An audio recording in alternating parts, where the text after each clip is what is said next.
کوئی کہتا ہے زندگی تھوڑی ہے قیمتی بناؤ، اللہ کو راضی کرو، کوئی کہتا ہے اور زندگی تھوڑی ہے عیاشی کرو ہیں؟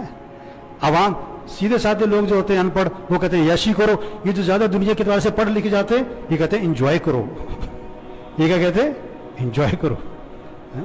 کیا عیاشی کرنی ہے؟ کبھی پیٹ میں درد، کبھی سر میں درد، کبھی آنکھ میں درد، کبھی کان میں درد، کبھی پھوڑا، کبھی پھنسی، کبھی نزلہ، کبھی زکام، کبھی بخار، بیٹا بیمار، بیوی بیمار، ماں بیمار، کبھی باپ مر گیا، ماں مر گئی۔ یہ کیا عیاشی ہے؟ کیا عیاشی ہے؟ عیاشی جنت میں ہے۔ عیاشی کہاں ہے؟ جنت میں، جہاں دودھ کی نہریں، جہاں شہد کی نہریں، جہاں شراب کی نہریں، جہاں پانی کی نہریں، جہاں سونے چاندی کے محلات، جہاں سونے چاندی کے محلات، ایک اینٹ سونے کی، ایک اینٹ چاندی کی، گارا مشک کا، گھاس زعفران کی، اور کنکر موتی اور یاقوت ہوں گے، اور اس محل کو بنانے والے مستری نہیں ہوں گے، اس محل کو بنانے والا خود اللہ ہوگا۔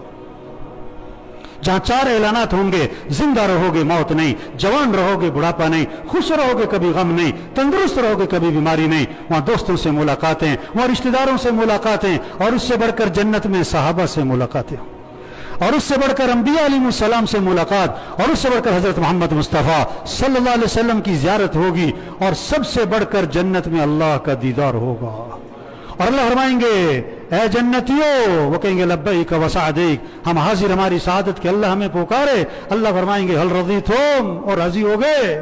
راضی ہو گئے؟ وہ کہیں گے اللہ اب بھی راضی نہ ہوں تو کب ہوں، تو نے وہ دیا جو کسی کو نہ دیا۔ اللہ فرمائیں گے جو دیا ہے اس سے بہتر دوں، کہ اللہ وہ کیا ہے؟ چہرے چمک گئے، جہنم سے بچ گئے، اب کیا باقی رہا؟ تو اللہ فرمائیں گے احل علیکم رضوانی فلا اسخط علیکم بعدہ ابدا، میں ہمیشہ ہمیشہ کے لیے تم سے راضی ہو گیا، آج کے بعد کبھی تم سے ناراض نہیں ہوں گا۔